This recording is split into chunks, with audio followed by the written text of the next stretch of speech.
every day.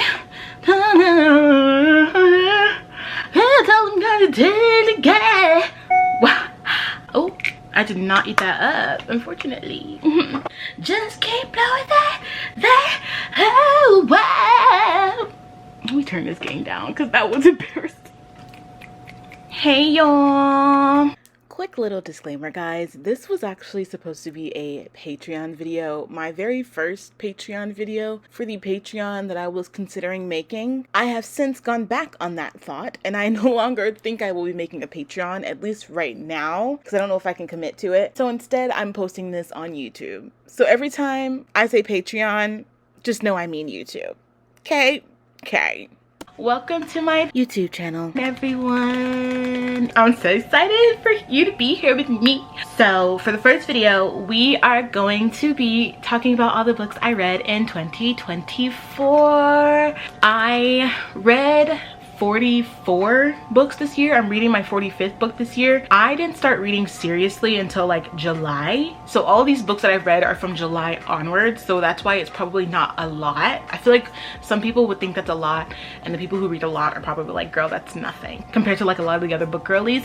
But I've always loved books. Even when I was in middle school and we would go to like the library to get like books every week, like it would be mandatory, and I would be so excited about it. But I'm a procrastinator, and so I would procrastinate and procrastinate and procrastinate and then never read. So I don't know, something snapped me this year, and I just started reading and reading and reading, and I read 44 books this year. So I'm very, very, very proud of myself. I did that. Thank you to me. Yeah, so in this video, we are going to be talking about all the books I read in 2024. I am going to give you a little bit of synopsis of what they're about, give you my rating out of 10, because I just feel like 5 stars is not enough. So I rated all my books out of 10. So I'm going to give you my rating, a little synopsis that might have like baby spoilers. I'm going to try not to spoil too deeply, but there's going to be little tiny baby plot spoilers, nothing too crazy. And I'm going to go in order from what I read at the beginning of the year to what I have read recently. Without further ado, let's get into our video, all the books I've read in 2024. I'm so freaking excited. Let's just do it.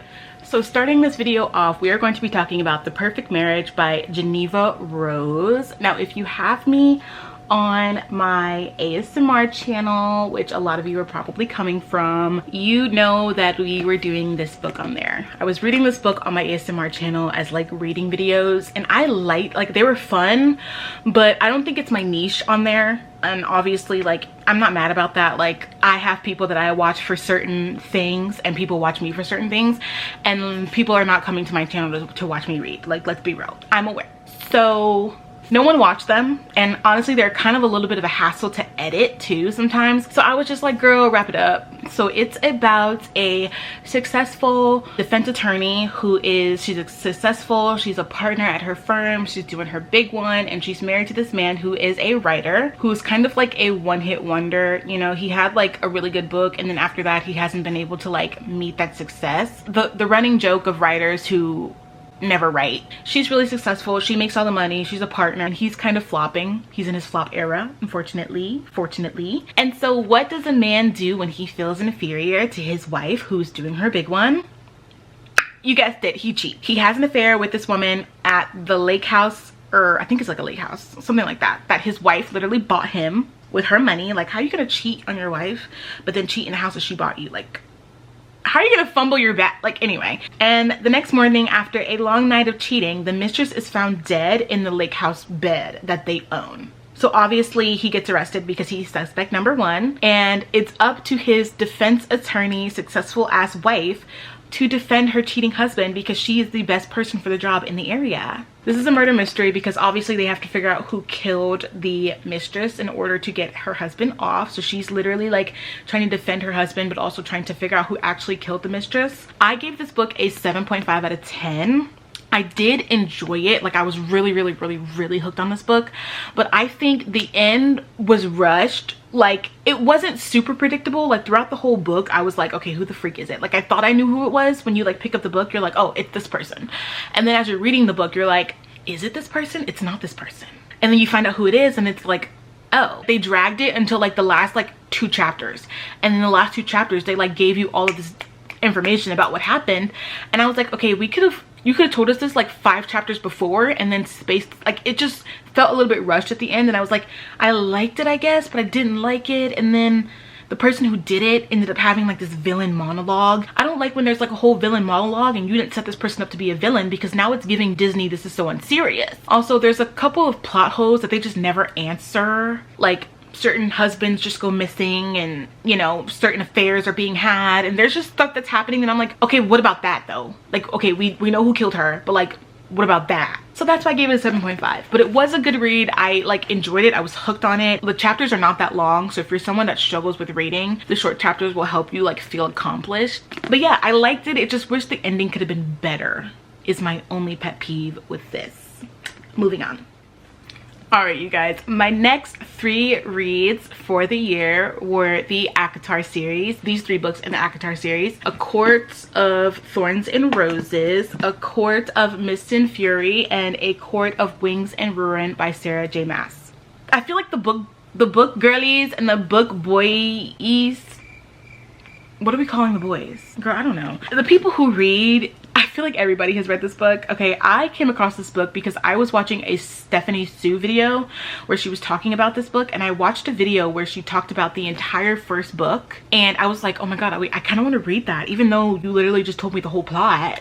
I want to read it. I reread the first book even though I knew what would happen, and I was hooked. So then I bought the next 2 books and I read the next 2 books and I was hooked. And I actually really freaking enjoyed these books, y'all. I know that like a lot of people think that they're overhyped. Listen, I'm the type of reader where if you have me hooked and I'm having a good time and you don't piss me off, I'm here. I'm with you. You have me. I'm not one of those, like, I hate to like call them like pretentious readers, but you know, the ones that are like super serious, or like, oh my god, the plot wasn't giving and the world building and da da da da da, like girl, I don't care. If you have me and I'm hooked, I'm gonna love you and I'm gonna read it and I'm gonna eat up every second of it and I'm gonna rate it high. And I ate this up because it was everything that I needed at the time. The Perfect Marriage was kind of dipped my toe into reading, but this, after reading these books, it like, I was like, I need to read. After this is what really kicked off my reading journey. A Court of Thorns and Roses. So this is basically about a young woman named Farah who is a human, and she kind of lives like in the human realm with like the human people, and she's like unwealthy. Her family doesn't love her, and she's out in the woods trying to hunt down some food because her family literally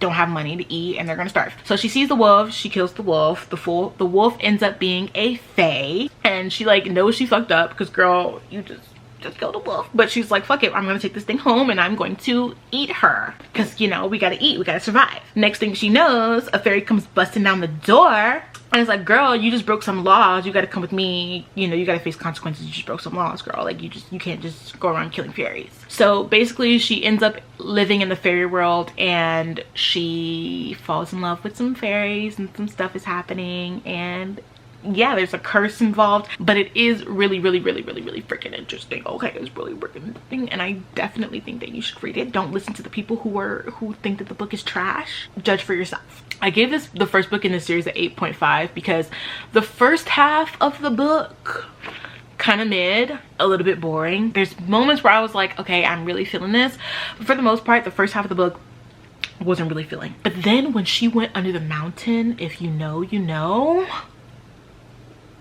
Yeah, I gave it an 8.5 because it took some time for me to get into the first one, and maybe that's also because I already knew the plot, but once I was into it, I was into it. Then after A Court of Thorns and Roses, I read A Court of Mist and Fury. This is book 2 in the ACOTAR series, and this one I gave a 10 out of 10. I know, so crazy. Now, some of these books I probably wouldn't rate the same, especially like at the beginning of my reading journey when I really didn't like really know what I liked in a book. I probably might not rate this the same, I really don't know, but I gave it a 10 out of 10 when I read it, so that's what I'm gonna say. And then I read the third book, A Court of Rings and Ruin. This one I gave a 9.5, so I didn't love it as much as A Court of Mist and Fury, and that is solely because of Nesta, I think. If you know, you know. I cannot stand that woman. I'm so sorry. I feel like a lot of people are like, she's so misunderstood, like she's really just, oh my god. No, I wanted Farah to beat her ass every chapter that she was in. Like, I just felt like she was so nasty and honestly a bitch for no reason. And maybe she does have a reason, maybe I just don't know, because I stopped reading after this book in this series and I was like, girl, I don't want to read about her. I can't stand her. So I stopped reading the series after this, and I almost stopped reading this one at one point because I was like, she's such a bitch. But I did really enjoy the series. I feel like don't listen to anyone, don't listen to TikTok, don't listen to all the people that are like, this series is trash. Make the conclusion for yourself, okay? I enjoyed it. It had my attention. I don't really know what else to tell you, girl. I was into it. I was. Again, this is one of the books that have a very strong female lead in the sense that she kicks ass. Okay, and I like that in a book. So if you're looking for that type of thing with magic and fairies and a strong female lead, read it. I enjoyed it. Okay, girl. Moving on. All right, y'all. I low-key feel embarrassed because I feel like in the beginning I just read popular stuff, but the next books I read this year were Fourth Wing and Iron Flame by Rebecca Yarros. If you know anything about reading, like ACOTAR, this book was very highly hyped up this year. And when I was getting into my reading journey and after I read ACOTAR, I was like, I really want to read just like romantasy. Like I was like, this is my genre. This is what I like the most. Like I really like this genre. I just TikToked like popular romantasy books and ACOTAR was like really high up in the rankings, and Iron Flame and Fourth Wing were right behind it. So I went out and bought Fourth Wing and Iron Flame. And I gave both of these books 10 stars. Now, would I give it 10 stars? Now that I know what like I'm into in a book, would I give it 10 stars? Maybe not, but I did really freaking enjoy this book and I could not stop thinking about it after I finished these two books. So I will say that much about this book. I really enjoyed it. I feel like Fourth Wing and ACOTAR get like really bad reps, especially like on book talk and the internet. A lot of people like shit on these books, but again, I've never been that deep for me, girl. If I'm into the romance, if I'm into the magic and I'm having a good time, girl, I'm gonna give it 10 stars, and I did. So this book is about a young woman named Violet who is like a legacy kind of at this school. I think it's like Basquiat, and she's like trained her whole life to be like a scribe, which is basically like a librarian. She's like very scrawny, she's not strong, she's brittle, she breaks easily. Like she's not built for this life. She's like, I want to be a scribe, I'm gonna sit and I'm gonna document and I'm gonna be on my librarian thing and I'm gonna live my life like that, and that's what I want to do. She's like really brain smart. But her mother, who is this like dragon rider legacy, is like, no child of mine is gonna be a scribe. You're gonna be a dragon rider or you're gonna die trying. I do not care. I'd rather you die trying than be a scribe that is embarrassing. Her mother is like this general. She's the head of the school, and she's like, I'm gonna give you 6 months. You're gonna train and you're gonna try out to be a dragon rider, and if you die trying, you die trying. I'm a dragon rider. Your sister is a dragon rider. Your brother was a dragon rider. Yes, your father was a scribe, but we're not gonna talk about that. You're gonna be a dragon rider. So she gets forced to go to this magic college basically and be a dragon rider. And it's basically her like falling in love with like the enemy and finding out the truth about the world and getting a dragon and riding a dragon and getting strong. Again, it's a strong female lead where she kind of becomes a badass, and it's like a magic school, and there's a romance, enemies to lovers kind of vibe, and there's betrayal and hidden identities and hidden secrets and all the tropes that we like, all the toxicity that we love.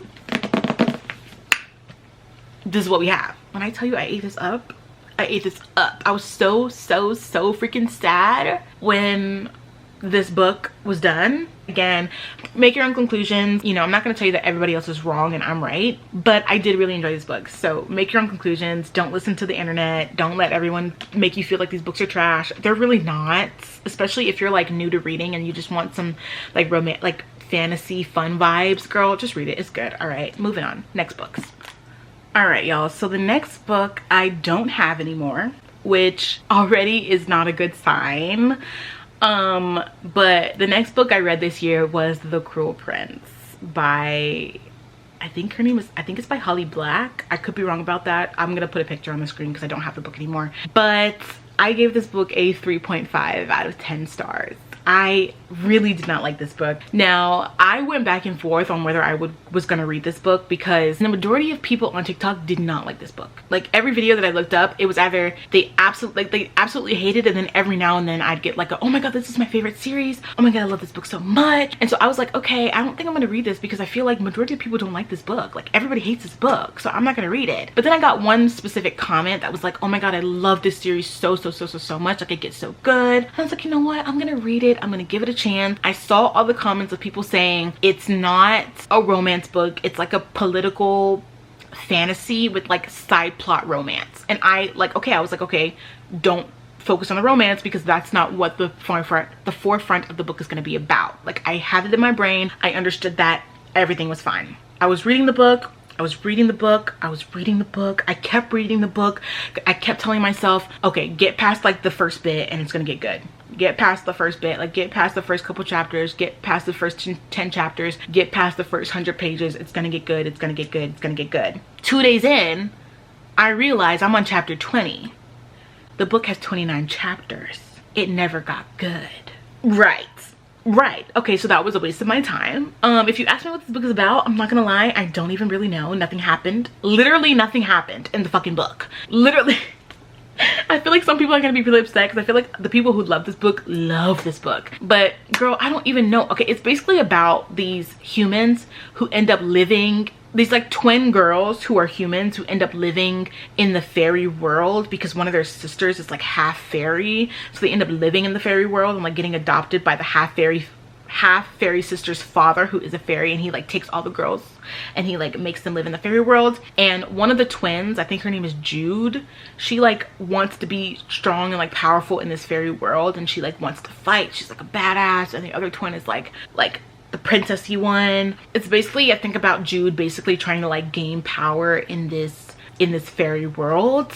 But she gets bullied by one of like the fairy princes, but they fall in love, I think. Girl, I cannot tell you what happened in the first book because nothing happened. It was so slow. And the people who love this book know that the book was slow because they said like the first one, like it gets better as a series. Girl, I don't have time. If the book does not have me in the first book, I'm not going out of my way to read the next one. And I understand that books can get better, but for me personally, I'm not going to invest myself in the next book if it's just not hitting for me, and it just wasn't. Like the only time the book actually had me, when Jude found out who her sister's boyfriend actually was, that was the only time that I felt any sort of emotion for that book. I was mad. I was like, oh girl, you better beat her ass.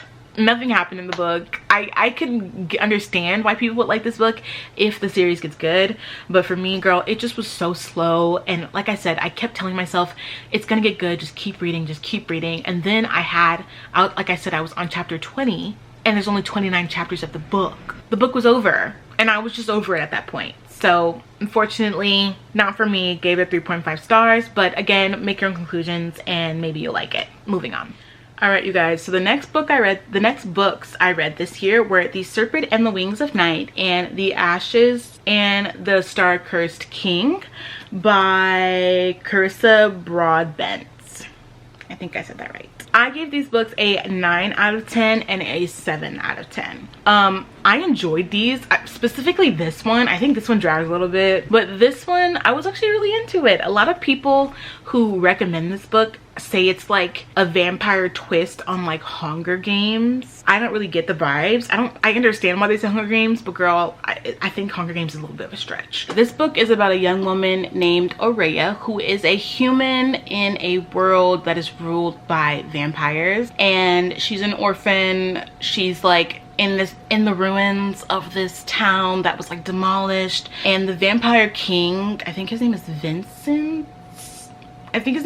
Girl, it's been a minute. I don't know. I think his name is Vincent. The vampire king finds her and he like sees something in her. You know, he's like, oh, you're different from the other humans. I like you. I think you're coming home with me. So he literally like, instead of like letting the other vampires kill her, he like adopts her basically and like raises her to like be his daughter, and he considers her like a daughter. Obviously he's like a tough love, like I'm too cool to love you because I'm a vampire king kind of vibes. She loves him. That's like her father. So she, you know, is like, I want to be strong. I want to be a vampire. I don't want to ever die. Like she lives in this vampire castle with all the vampires, and she's kind of like like she's a badass, like she can take care of herself, but she's like, I want to be strong. Like I don't want to have to worry about looking over my shoulder, worry about getting eaten from bloodlust. Like I want to be that girl. I want to be like you. And instead of just biting her, because you're probably thinking, why didn't he just bite her, girl? Like you're being dramatic. Like just bite her and get it over with. Apparently the bite is like very excruciating and hard to like survive. And so instead he's like, you have to enter this competition where you have all these trials and different things like that, and then at the end of it, if you win, you get a wish from the goddess who created the vampires in the first place. She will give you anything that you want. It's a vampire competition, like vampires enter. He's like, you have to enter this competition and then you can wish to be like bonded to me or something like that, and then you can live a long life and you'll be stronger and all that stuff. So she's like, that's what I want. Like that's what I want the most in life. I want to be strong. So, and she's got like some past traumas of why she wants to be strong in the first place. And so she enters this competition, and the first night that she's there, she is basically getting her ass handed to her. I think she literally gets injured like the first night. Like it's a lot. There's like, I don't even remember how many vampires there were in this house, like in this huge house, but they're all stuck there and she's like the only human. In this competition, she needs allies, and this lovely man, what's his name? Rain. This lovely man named Rain is like, girl, I like you, let's be allies, like let's work together. And she works with him because he's offering, but at the end of the day, she knows that there can only be one winner and only one person can live. They're gonna have to kill each other at some point. But as you can imagine, sparks fly, things happen through the trials and tribulations, and it goes from there. There's trials and different things like that, vampires, obviously, magic, hidden identities, betrayals, all that good stuff. And again, the next book is a continuation, but this one I gave a 7 out of 10 because one, I don't like the fact that this book was 1 POV and this one was 2. I had gotten used to 1 POV. I had gotten used to being her, but then in this book you're telling me I gotta be her and him? Girl, I don't want to be him. I'm listening to myself and I sound like an idiot. Like if I was him and her from the get-go, I would be used to that. I don't want to be a man. But yeah, it just dragged a little bit, the second book, but I did really like these. So moving on to the next books.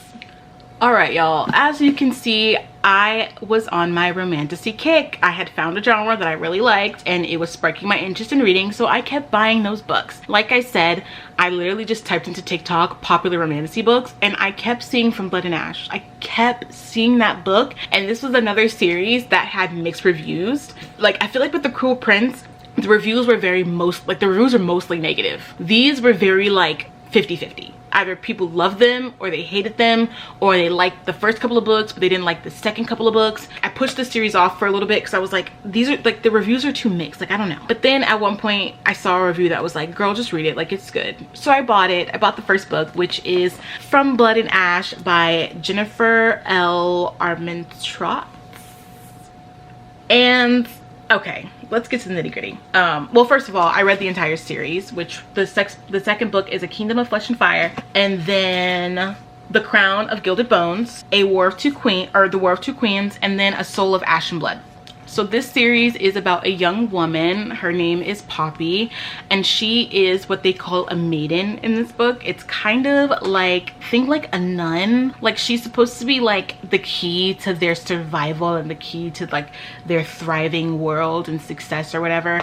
And so because she's so important and because she's like has a connection to like the gods and stuff, she has to stay very pure. So she can't like talk to anyone. She has to be completely covered at all time. Nobody can see her face, nobody can hear her voice. She can't be around too many people. She can't obviously like have sex or anything. The only literature she's allowed to consume is like history studies or studies about the gods. Like she's very highly sheltered, highly protected. She has a guard around her every moment of the day. She's on lockdown basically. She's like a prisoner without being a prisoner, but she's like a prisoner because she couldn't just leave if she wanted to. And she meets this guard who makes her feel things that she hasn't felt before, or he makes her want to do things that she shouldn't do. She's always been curious. Like she sneaks out at night and she goes to the bars and she's like, I just want to be a normal girl. I want to experience things. I want to experience love. I want to experience touch. I want to drink. I want to gamble. And so she's already very curious, and then she meets this hottie McHottie man whose name is Hawk, and he is her guard, and he's hot and everybody thinks he's hot, and he's like top of the town because he's new and he's young and he's hot and he's your guard, and they click. You know, maybe things aren't as black as white as they seem. this is a story about obviously a romantasy with hidden identities and betrayal, and again, all of these books have in common are all badass female leads. She gets really badass at one point. I gave this book, I don't think I rated this book very highly because I actually hated this book at first and I had planned to not finish it. Hold on. Okay, so the first book, From Blood and Ash, I gave a 7.5. The second book, A Kingdom of Flesh and Fire, I gave a 9 out of 10. The Crown of Gilded Bones, I gave an 8.5 out of 10. A War of Two Queens, I gave a 7.9 out of 10. And A Soul of Ash and Blood, I gave a 6.9 out of 10. So those are all my ratings for the 5 books in this series. Like I said, when I first read this book, I had planned to not DNF it, but I had planned to not finish the series because the book was honestly, it's not a well-written book. First and foremost, the book drags. Like, there's no dialogue in the first half of the book because she's a maiden and she's not supposed to talk to people. And I understand that that's maybe why that's the reasoning, but there's just so much like pages and pages and pages upon like information dumps. Like, that's how the writer does the world building in this book. Just information dumps. Like, it at some points it literally felt like a history book in the first half, to the point where I was like skimming over some paragraphs because I was like, girl, you're giving me too much information right now. I'm not gonna retain this either way. Like, get to the dialogue, get to the drama. Like, there was just so much not happening in the first part of the book. And even in the other books where more stuff is happening, there's still so much information dumps and so much repeating of the same like dreams that we've had, information that we've been told that's like kind of tweaked, that I'm like, this book is actually really fucking frustrating. It's really frustrating, but I really like it for the strong female lead and like the romance part of it and like the throuple kind of situation that kind of happens in the book, spoiler. But like, I like it for all the other stuff, but the writing itself actually does piss me off quite a bit. And I understand that if you don't like the series, I didn't like the series at first either. The only reason why I kept rating it so highly was because the spice was good and the romance was good and the drama was good. That's literally it. And I like the idea of her being like, again, a badass female lead. But this book actually really does piss me off. For example, the 5th book, A Soul of Ash and Blood, which I rated a 6.9 out of 10, is literally a retelling of this book, of the first book, but from his POV. So all the books are from her POV, and I think like the 4th book is like back and forth, and then the 5th book is this book, the first book, literally word for word, bar for bar, but in his POV.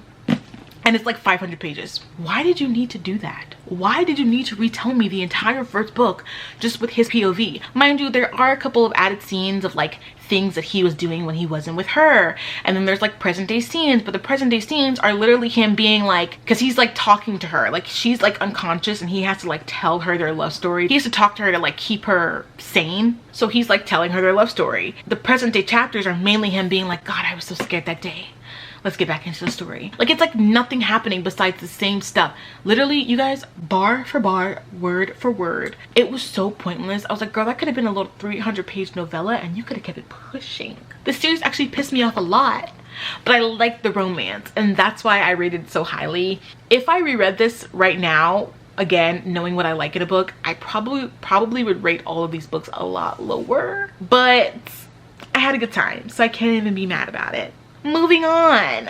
So the next 2 books I don't physically have a copy of because I read them online, but they are Haunting Adeline and Hunting Adeline. I'm not sure who wrote this book.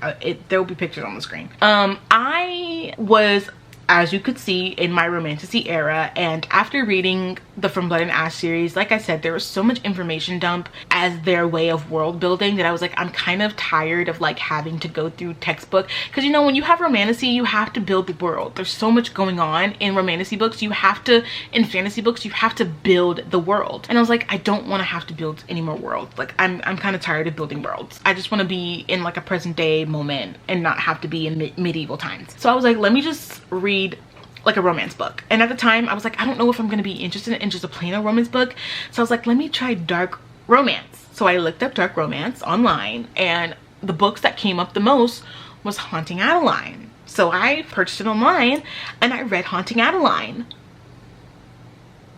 Not trying to like yuck anyone's yum or nothing like that. I think the first book was like tolerable. You know, it had some interesting bits. It's a dark romance, so it's gonna have like more taboo, darker, obviously, concepts. And it's basically about a woman named Adeline and this man named Zaid, I think his name is. And he sees her and he like becomes obsessed with her. He's like a vigilante. He like saves women from sex trafficking, and he's like a hacker and a fighter and like this obviously perfect like 6'9" hottie who's got like one white eye or whatever. When I say perfect, I mean like physically perfect, but he's a little bit unhinged. And so he sees Adeline, and instead of being like a normal human being and being like, I'm gonna go talk to her because she's hot, he stalks her. He like breaks into her house, hacks her security, like, and he's like leaving her rose, like he's making himself, his presence known, but he's stalking her. And Adeline she's into it. Like she's scared, but she gets off on the feeling of being scared. And so this book was confusing for me because there's moments where I'm like, I don't know if that was, there's a lot of like dubious consent where like she's into it, but she's not like verbally consenting, but I know she's into it because I'm like in her POV. So I'm like, I'm confused. Like this feels very much not good. I don't know. I'm not like, again, I'm not trying to yuck anyone's yum. There were just some moments in this book where I was like, I don't know. And then also like he like saves young girls and stuff from like sex trafficking and stuff. Like he feels very strongly about that, and he's like good at his job, and he cares for these young women, but he also turns around and he like stalks and like does weird things to Adeline. Okay, I'm confused, but like I'm also like, the book was entertaining, but I was very confused.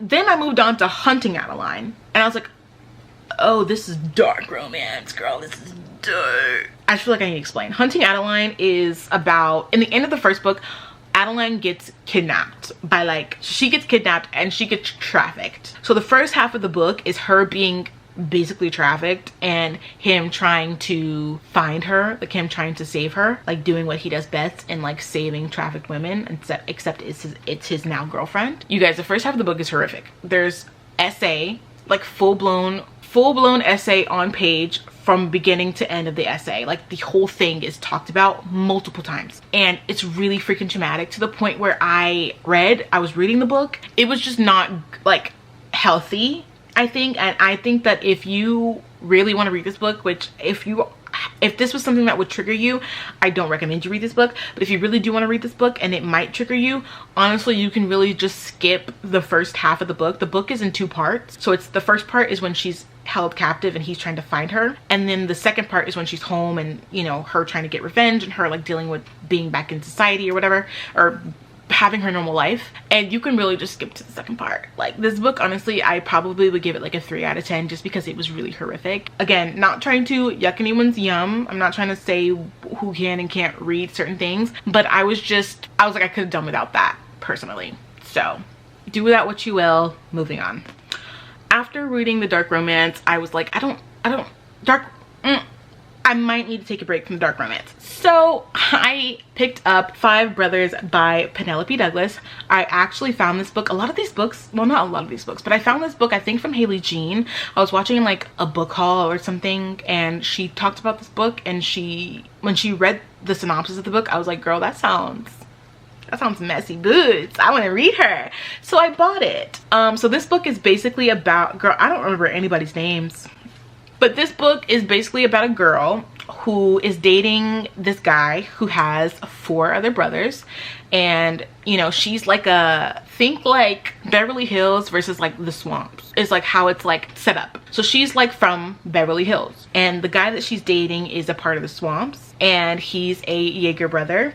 And she's dating him, and they're kind of fooling around for the summer. I think they were fooling around for like 6 months. They're not that serious, but like she thinks they're exclusive. You know, she like feels special when she's around him, and she has a good time, and he indulges her fantasies or whatever. But one night she realizes that she's not special, that he's literally messing with everybody and anybody who he can get his hands on. And so they kind of like break up, even though they weren't really together. And she's on the couch and she's like having a pity party. And so she's in their house of the 5 brothers crying and like having a pity party. And one of the brothers comes in and sees her, and she kind of like spills her guts and confesses how she's feeling. And his way of comforting her was going up to her and making out with her, and then they end up doing it on the couch.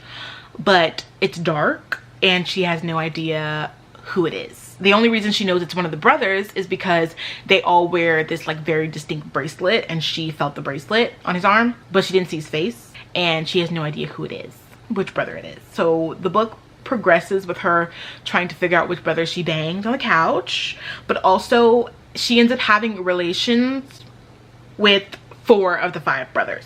Not at the same time, but like she like moves around. No judgment, because girl, do what you gotta do. And that's pretty much the gist of the book. It's not a why choose. She does end up with one of them in the end. Yeah, what did I give this book? I gave this book an 8.5. I don't know that I would give this book. Y'all, I haven't looked at some of these ratings since I read the book, and thinking back on the book, I don't know that I would give this book an 8.5, but when I read this book, I was 10 toes deep. I never put this thing down. So I think that's why I rated it so highly. It was a good book. I wish that she would have... The one thing I will say about Penelope Douglas books is sometimes the men are trash. And in this book, the men are kind of trash. Like, they say a lot of slight comments about like passing her around and it's my turn, like I want her, when she's like standing right there. Hello? At one point, one of the brothers is like, take her, you know you want her, like we can share. And she's like right there. And she like never does anything about it. What's her name? Tristan? Or Kristen? Something Stin. Like, they kind of are like very degrading. Not always, but like they do. Like at one point she like has relations with one of the brothers, and then in the end he like slips a $20 bill in her like underwear or something. Like, thanks for your service. The men in Penelope Douglas books, a lot of the times actually, and that's my pet peeve, one of my pet peeves with Penelope Douglas, there was some moments where I was like, girl, you better stand up. But I had a good time. So moving on. The next couple of books, you're gonna notice a pattern. Like I said, when I find something I like, I kind of stick with it. And I liked Penelope Douglas's general writing style. Some of the choices they made kind of were like, but for the most part, I liked their writing style. And so I bought a bunch of Penelope Douglas books. And the next book I read was Birthday Girl.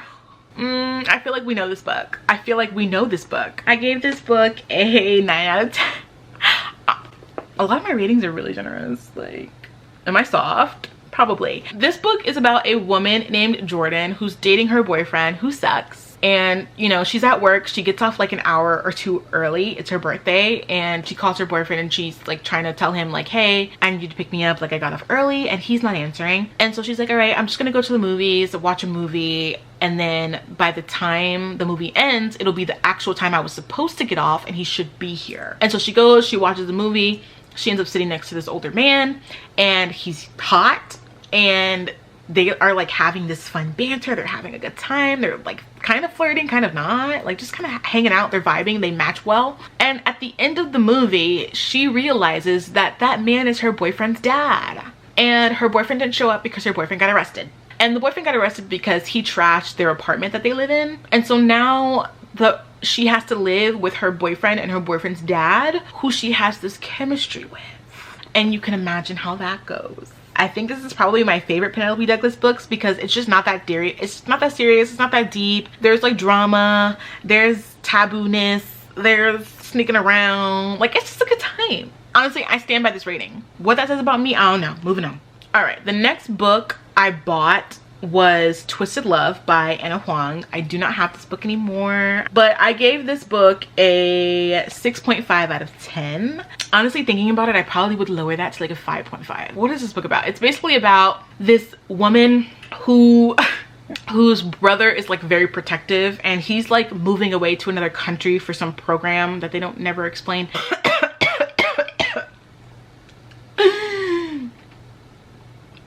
Ooh, trying to take me out. But he's moving away for this program that they don't never really explain. He's like protective, you know, of his little sister because she has like a kind of weird ex-boyfriend and all this other drama, you know, past traumas and all that good stuff. The romance is not completed. There's not a trauma somewhere. And so he acts as best friend, who happens to be a 27-year-old like multi-billionaire. Okay. And he's like, you know, can you watch after my sister while I'm away, dude? Like you're the only one for the job, man. Like, I need you, dude. Like, come on, man, you gotta do it. And of course he's like, God, I don't want to look after your sister, but I'll do it for you, man, because I love you, man. Oh my God. And so he does. And as you can imagine, it doesn't stay platonic.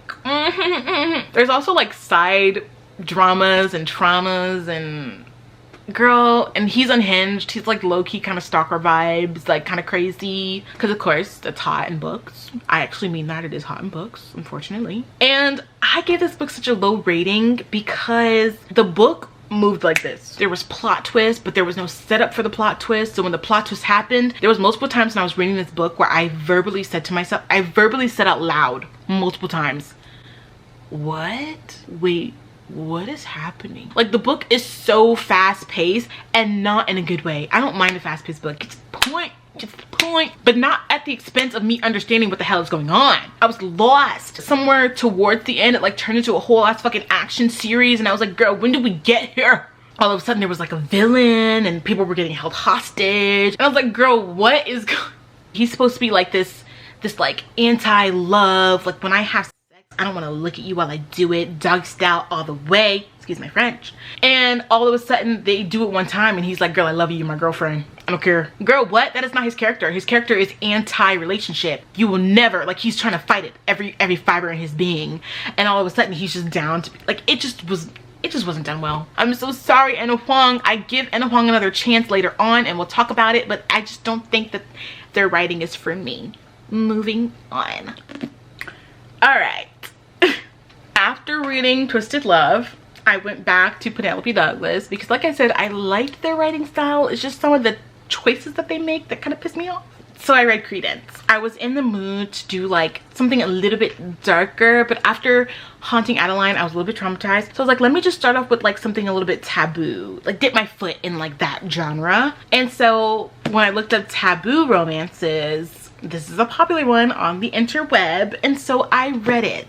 I gave it a 7.9 out of 10. So this book is about a young lady, a girl, honestly a teenager, we'll get there in a second, whose parents are these like big movie star and director duo, and they're so in love and they love each other, and they had a kid because they thought that's what they were supposed to do. Then they realize that they don't really like the kid, they don't want to be parents, and they just want to be in love. And so they pretty much neglect her and like don't give her any attention. And then one of them was sick, and so they decided to do like they decided to end it together, and we're like, F the kid, we're just gonna go together, F the kid. Yeah, so her parents die and she's 17 years old, and she gets a call from her uncle, her step uncle, who she never met before and never lived with or anything like that and is not related to. And he's like, hey, technically I'm your guardian.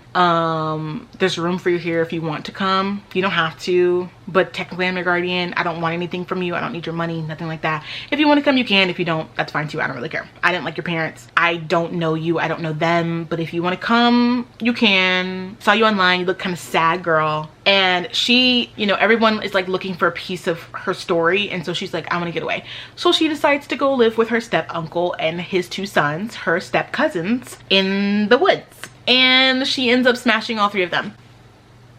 All three.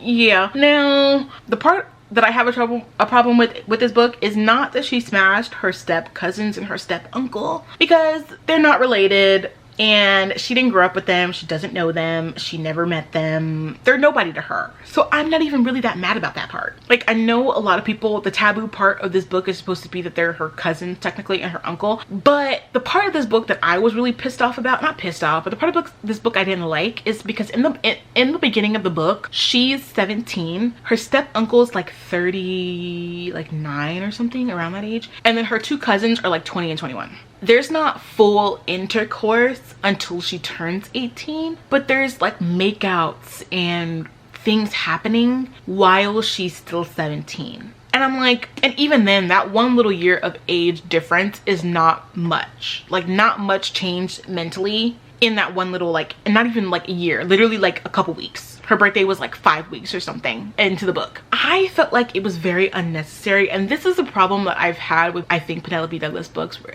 I'm like, why is everybody always so young?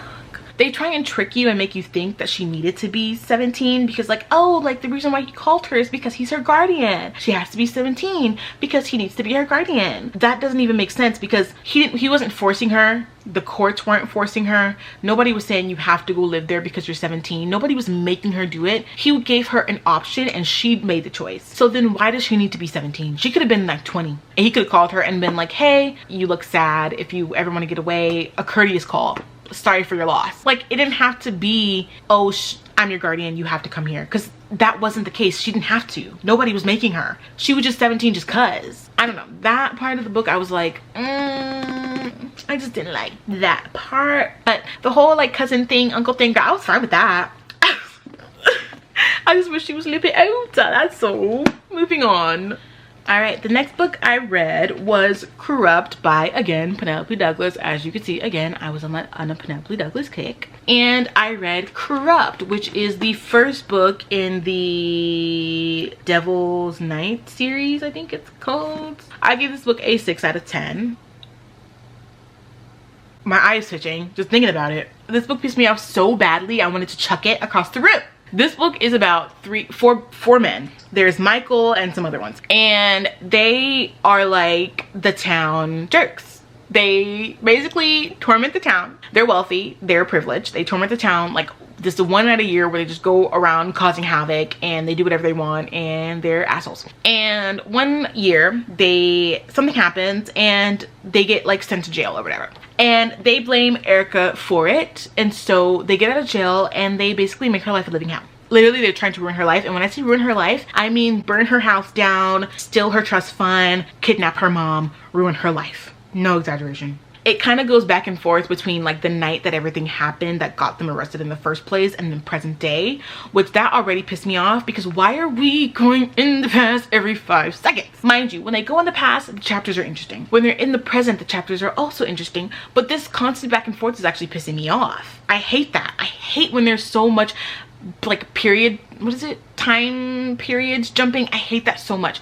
Just be in the past or be in the present, or like do all the past and then give me the present. Like the back and forth is sending me. All of the past chapters are from one night. Girl, you could have summed it up. You could have did that like 3 chapters, made that 3 chapters, and then we could have kept it present. But then the next thing that actually pisses me off is, like I said in this book, you guys, my issue with Penelope Douglas is that the men be doing some really shitty stuff and the female leads don't be standing on 10 toes. Like in this book, like I said, they kidnap her mom, they burn her house down, they steal every drop of money she has in her bank account and insinuate that she's gonna have to do sexual favors to get it back. And when they get tired of her, they're gonna give her to their friends to get her money back. And when everything is resolved and she finds out what they're doing, she is mad at them for like a couple of hours, and then they throw a party in their house and she goes downstairs, she sees the party and she's like, I'm over it. Mind you guys, the main guy Michael, who's like the main love interest, never say sorry. Half of them never say the words I'm sorry. They realize that they messed up and then they're like, oh shit,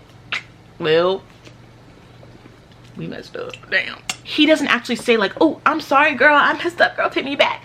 She just is like, well, I love him, so who cares if you burn my house down and kidnap my mother.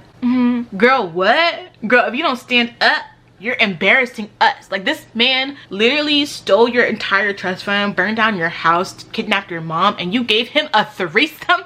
You gave him anal. And then the end turned into like a fucking Lifetime action film, like people are getting kidnapped.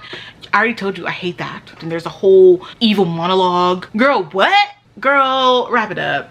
6 out of 10. Penelope Douglas, you actually pissed me off with this one. All right.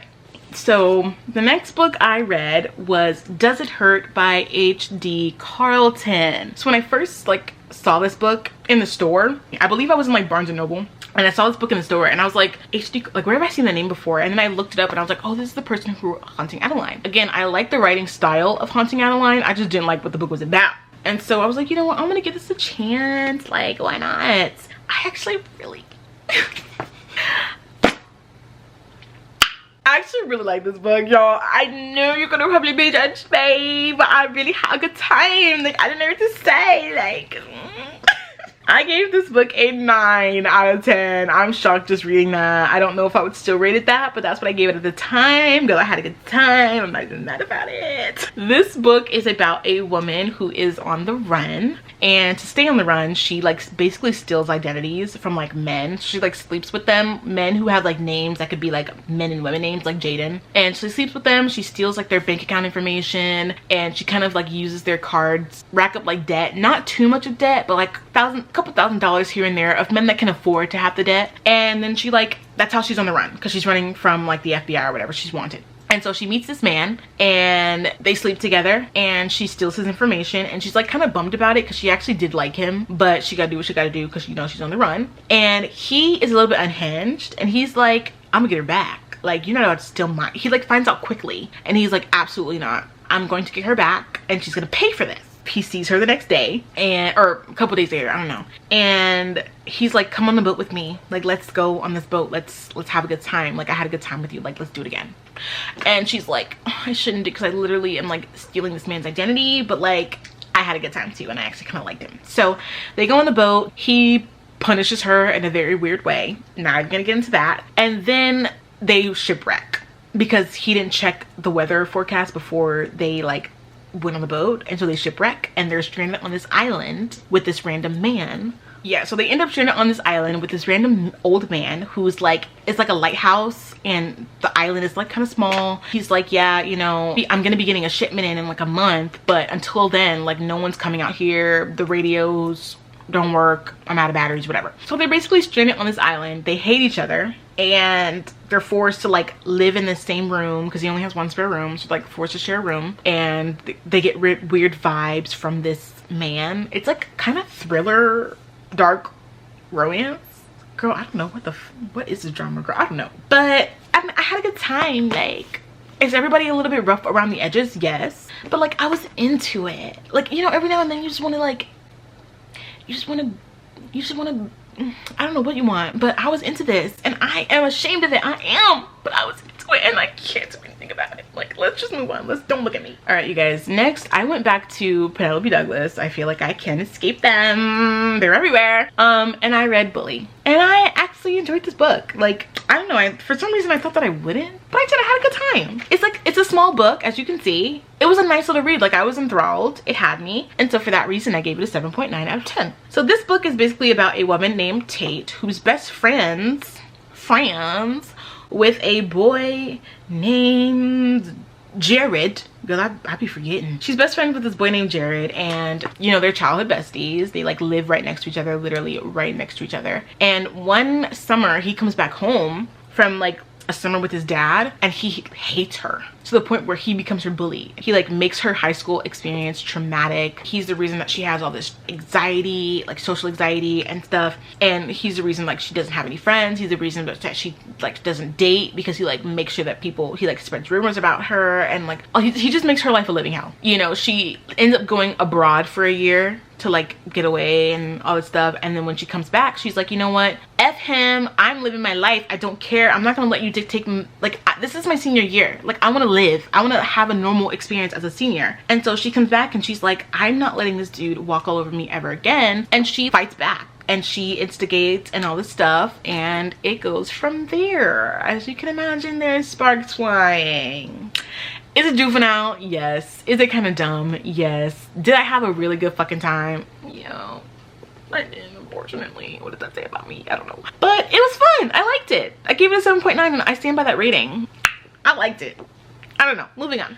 After this, I read 2 books that I do not have right now, and that was first Butcher and Blackbird. I gave this book a 7.5 out of 10, and honestly I think I would like bump that down a little bit now that I think about it. I give that a 7.5 out of 10. It was kind of whatever. It's basically about 2 serial killers who meet up like once a year and have this serial killing competition where they have this like random target and they have to figure out who it is.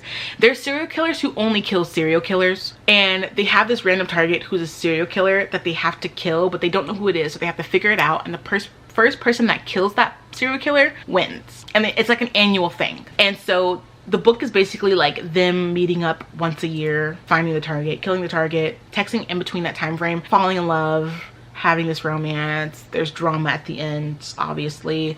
This book, it was kind of whatever. I don't know, maybe it's because all of the interactions were like, it was like the stuff was just happening, like it was like sporadic, because the book is spaced out over like multiple years. 4 years, I think, or something like that. They annually get together, so it's like 1 year, and then it's like text in between, and then it's like 1 year, it's like text in between. It was a cool concept, but I just didn't enjoy it. And then towards the end, they like are finally together, then it like flows better, but it's like at that point I'm just not interested in it. And so for that reason I gave it like a 7.5. I don't know if I stand by that. I don't know. It was okay, I just didn't love it, so it was like kind of whatever. And then the next book after that I read was Stolen Heir. This is a part of a series series, like a series of standalones, and I don't know which book this is in the series. It's not the first book in the series, but it doesn't really matter because they're standalones. And I read this one and I gave this book a 4.5 out of 10. I really did not like this book. It's basically about like two mafia gangs. I think it's like the Polish, excuse me if I'm wrong, but I think it's like the Polish mafia versus like the Irish mafia, and they're like rivals or whatever. And so the Polish mafia leader kidnaps the youngest daughter of the Irish mafia leader and like holds her hostage and plans to like use her as leverage, hence the term stolen heir. And of course they fall in love or whatever. The book was just like, it was dumb. I feel like it just didn't, I just felt like the book was dumb, and I didn't like the writing. I didn't like the things that were happening. He was supposed to be this like badass like mafia cutthroat guy, and he was like kind of nice and like kind of sweet, which like I'm all here for her not being like abused or anything like that, but like make it believable. Like, girl, I'm not scared of this man. Girl, who cares? Like, can I stay here? Like, this is a nice place. Like, I'll stay. Like, I'm supposed to feel things. I'm supposed to be scared. Like, I'm supposed to be cowering away in fear. Girl, we're friends. This man is not doing anything. Like, it was so mid. Like, everything was just super mid. I don't know. It was kind of, it was like giving like YA, but like there just happened to be a sex scene, which was kind of trash, but I didn't like it. So I gave it a, what did I give it? 4.5? Yeah, I stand by that rating. I gave it a 4.5. The next books I read were The Coven and The Cursed by Harper L. Woods. Now, I gave both of these books an 8.5 out of 10. Again, I found this online and there was mixed reactions of it, but I saw it in stores and I was like, I don't know, I'm kind of intrigued. These books are like dark academia, fantasy, magic, darkness, witches. It's about this woman who's a witch. There's like different types of witches. There's like white witches, red witches, black witches, green witches. The main character, Willow, is a green witch, so she is like a witch that draws her power from like the earth. So like think trees and vines, and you know, she making the vines and the trees and move and stuff like that. So y'all, it's like 6 a.m. I'm tired. She is not just a green witch, she's also a black witch. The black witches deal with like necromancy and like the dead and stuff, and they're like died off. Like there's no more left. So she's not supposed to live. She's not supposed to be around. You're not allowed to have like more than one power. Like you're supposed to be a witch of just one kind, and you're only supposed to like have children within your kind of witch, so that way something like her doesn't happen, but something like her does happen. And so she's like trained, you know, from birth by her father, who hates like the Coven, and he's like, I'm gonna train you, you're gonna be a weapon, and you're gonna take them down because they killed your auntie. A vessel comes and gets her. A vessel is like a demon basically, and he comes and gets her, and they got some chemistry. The vessels are also like vampires, but they're like demons inside of like this vessel body, but they're vampires because they have to like suck the blood, but they don't call them that, they call them vessels. And so this whole time she's like has this hidden agenda to try and like take down the Coven, but while she's there she's like getting distracted, and she's like trying to play the game and trying to get what she wants. Okay, the romance, I was into it. The whole like plot line of her being like two different kinds of witches and her being like this unique badass, I was into that. Like the reason why I think I rated this so highly was because I was into the vibes. I was into the romance. What I will say about this book, if you're looking for like some great world building, you're not gonna get that here. These books are like 280 pages. They're small, y'all. They're small books. The world building is honestly not good. There's like so many different types of witches, and they don't elaborate on any of them. They kind of elaborate on the green and the black witches because the main character is part green, part black witch. But other than that, girl, they don't tell you much about any of the witches. Both of the books are entirely based in the college. Actual scenes in a classroom is probably like 5, if that, maybe like 3. The world building is honestly trash, girl. The world building is honestly trash. Also, the book ends on a major cliffhanger that like sets up more books. Like huge cliffhanger. Like think end of season, it's the last episode in the season and something big happens and you're like, oh, the next season is about to be dramatic. Think like that. So I'm like, oh my god, like this is good. Like this is sitting on a good cliffhanger, girl. What's the next book? I look it up, the series is done. What? The book ended on a huge cliff. What do you mean the series is done? It's not. You could have had at least 3 more books in this bitch. Oh, I'm tired. I'm getting a little loose. You set up this whole like huge battle that's to come, but then the book is done. What? You pissed me off. Other than that, the book's pretty good. Like the romance, the hidden identity, the betrayal, like it was pretty good. Just if you're looking for like really good world building, girl, this is not the one for you. Sorry. Also, whoever made like the Chilling Adventures of Sabrina, is it like Archie Comics? You might want to sue. Just low-key given that. Just saying. All right, the next book that I read is another book that I do not have, which is Lights Out by whoever it's by. It's gonna be on the screen. This book I gave a 7 out of 10, and honestly I think I would give that like a 6.9 thinking about it now, but I gave it a 7 out of 10. It's a dark romance. It wasn't really that dark, but I guess there was stalking, so I guess it categorizes this category.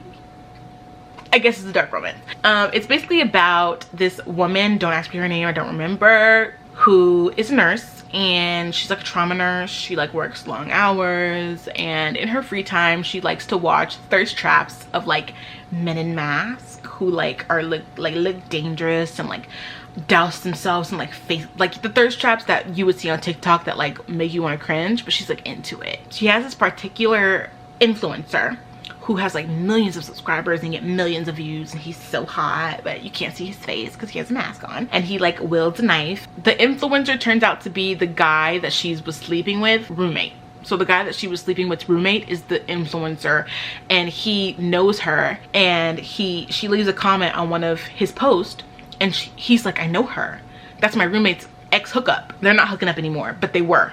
And so he like likes her, like he's like, wait, she's kind of hot. And so because he has past trauma, naturally, they always do, instead of just being like, I like you, he stalks her.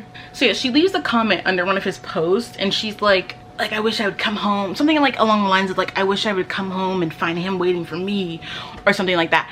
And so he, being unhinged, breaks into her apartment, or her house, and films a thirst trap in her house and then posts it.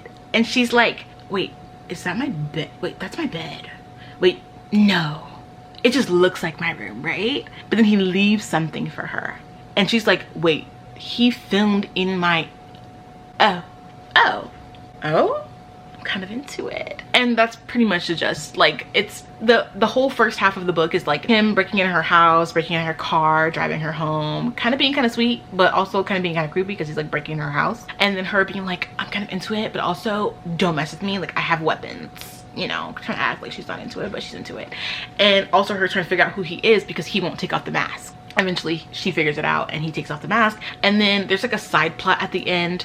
They get together like kind of early in the book. Not early, but like there's a good amount of the book left, and they get together. And then I found that like once they got together, I was like so uninterested in the whole extra side plot that happened that I was like just reading for the hell of it. Like if I was a DNFer, I hate to DNF, but if I was a DNFer, I would have DNF'd it. Yeah, it was okay. I feel like it was really hyped up online, and I didn't enjoy it that much. I enjoyed it until a certain extent, and then it was like, all right, what are we still reading for? Like the book could have ended by now. Like the extra side plot at the end was not necessary. So for that reasoning, it got a 7 out of 10. Moving on. The next book I read was Flock by Kate Stewart, and I gave this a 8 out of 10, y'all. That's a good one. That's a good rating. Honestly, I ate this up. But I tell you, I ate this up. I ate this up. I'm so tired of saying so this book is about. This book is about a woman who father is wealthy. He's not really in her life, but he's wealthy. He has like this factory company, and he has like a bunch of businesses in town, and you know, she's like, she doesn't live with her father, she doesn't have a relationship with her father. She actually grew up with her mother raising her many towns over, and her mother's kind of struggling right now, like mentally and financially, and so she like needs her trust fund from her father. But in order to get the trust fund from her father, she has to go back to her father's town, live with him for a year, and work in the factory for a year because he wants her to know the business.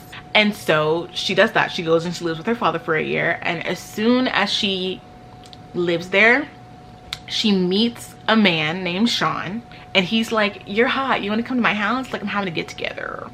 And she's like, sure. No survival instincts, girl. He could have been a kidnapper. Anyway, she goes back to his house, and she meets all his friends, and they're having a good time. and they're kind of into each other. They're very into each other. But there's one roommate, Dominic, and he's like, that girl's too young, get her out of here. I think she's like 19 or 18. He's like, get her out, she's too young, I don't want her here. He's like grumpy, sour, he doesn't like her. She's like, she can't hang, she's too naive, she needs to go. And so she's like, well, now I want to stay, now I want to be around. And so she acts around town about them, and they've got like this bad boy image, like they pass girls around and they're in a gang, and she's like, very obvious that Dominic doesn't want her around because they're hiding something and they're doing something. She's like, you know what, I have not lived, I'm trying to live, at least for a year, I'm trying to live. And so that's pretty much it. And it starts off with just Sean, but it quickly becomes Sean and Dominic, if you know what I mean. And I was really into this book, and I was so excited. And this book is part of a series. This is a trilogy. So I finished this book, and then I went right to the store and I bought the next book in the series, named Exodus. And then I saw a spoiler about Exodus, so then I spoiled Exodus, and then I said, oh no, I'm not reading that. I'm not reading that. If you know, you know. So I returned Exodus, and then I just spoiled the entire book series on Reddit, and apparently I didn't miss much, so there's that. But this one in the series, I can only speak for this one because I only actually read this one. I ate this up, girl. I ate this up. Did it piss me off? Yes. But I ate it up. I had a good time. It was messy boots. I ate it up. I don't know what else to say besides that. Moving on. Really quickly, you guys, at this point in the video, there's like 11 books missing worth of footage. I don't want to talk about it. All right, I'm gonna get traumatized all over again. But just know that if you're counting up and you said that's not how many books you said you read this year, that's because there's 11 books missing from this video and the footage is gone. RIP to the footage. But hope you can still enjoy nonetheless. The next two books, again, are books that I no longer have, which was The God of Malice. I don't remember who wrote this book. It's a dark romance. This book actually really pissed me off, not even gonna lie. This book is about a woman who, she's going through some shit, all right? She has trauma or whatever. Everybody has trauma, every book, trauma. And she's like standing on a cliff. She's like thinking about ending it. She doesn't really want to, but she thinks about it. And then she ends up tripping and like falling off the cliff. But right before she can like, you know, pass away, a guy comes out and grabs her. And so he's like holding her like off the cliff, like by her arm. And he's like, I'll let you up, but you have to give me something. Like you have to do something for me. And she's like, fine, whatever, just let me up. Like, I don't want to die. Let me up. So he lets her up. And what does he demand from her? A blowjob. And when I say demand, I mean force. She's crying, she doesn't want to, but he literally like essays her basically. The book sets him up as like a psychopath who doesn't have feelings, and he does not care. And it's traumatic for her. Like she literally goes home crying and like paints this like horrific painting about it, and he just kind of becomes obsessed with her. Like he's literally a psychopath who like wants to murder people, but instead he becomes obsessed with her. And then he's like, she kind of fills that void for me, so that's fine, I'll just assault her. Girl, what? Like this book actually pissed me off so bad because there's multiple times when she like obviously doesn't want to. She's like telling him, she verbally says like at some points, I'm telling you no. And he's like, you know that word doesn't mean anything to me. Girl, it should. Girl, back wee woo police. Like what? And she just like accepts it, and she's just like low-key gets like Stockholm syndrome. He's a psychopath, right? Psychopaths can't feel what? Psychopaths can't feel feelings. They can mimic them, but they can't feel them. And so you expect me to believe, like at one point he ends up telling her like I love you, and then he proposes to her at the end of the book. Spoiler alert, whatever. This man has no redeemable qualities. Even at one point there's like a whole fallout, and she's like, you're a monster, I hate you, and she like runs away because he did some really terrible shit. Instead of like him like redeeming himself, he just like beats somebody up for her, and then all of a sudden she's like, okay, everything that you did means nothing to me anymore, I forgive you. Even though he did nothing to redeem the things that he did, he just kept like assaulting her, violating her, doing all this weird shit to her, taking pictures of her without her consent, and like sexual acts, posting them on social media, like just being super fucking weird. And he had no redeemable qualities, and he just ended up being a weird psychopath, and that was just the end of it. 1 star, actually. The next book I read was Punk 57 by Penelope Douglas. I think again, I saw Haley Jean talking about this book and she like raved about it. And I was like, every time I read the back of that book, I am not interested in it. But she raved about it. And so I was like, you know what? I'm gonna give it a chance. I read majority of Penelope Douglas's books. I might as well give this one a chance. And I actually liked it. I gave this book an 8 out of 10. I had a really good time reading this book actually. I'm not even gonna lie. This book is about two people who are pen pals growing up, and they are literally pen pals for like from like the ages of like 5th grade to like senior year. But all of a sudden one of the pen pals stops writing, Misha. He stops writing to Ryan. They're really close, like they're each other's best friends, but they've never met and they don't want to meet because of certain reasons. And so like Misha's going through something, and so he stops writing and she like keeps writing him because she's like, I need you, like you're my best friend. And he ends up transferring to her school, but he uses a different name because he doesn't want anyone to know who he is for whatever reason. And he sees her and she's a cheerleader and she's a bully and she's a bit, shh, I'm getting loose, it's late.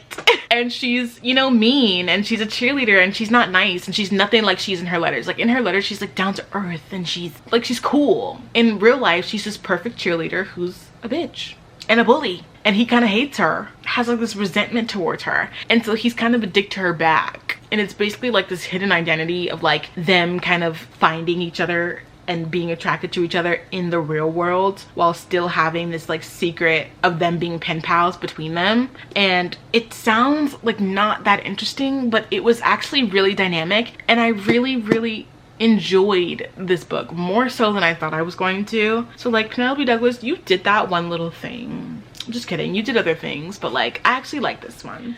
Alright you guys, and that's all the books I read for 2024. I literally started filming this video at like 4 a.m. and it's now 7 a.m. The sun is like fully risen. My family is getting started for the day, so I definitely need to wrap it up. But I hope you enjoyed this video. I had a fun time talking about the books that I've read this year. I don't really get to talk about books much, so I had a really good time talking about this. I had a good time. I don't know. You guys can let me know if you like the yap.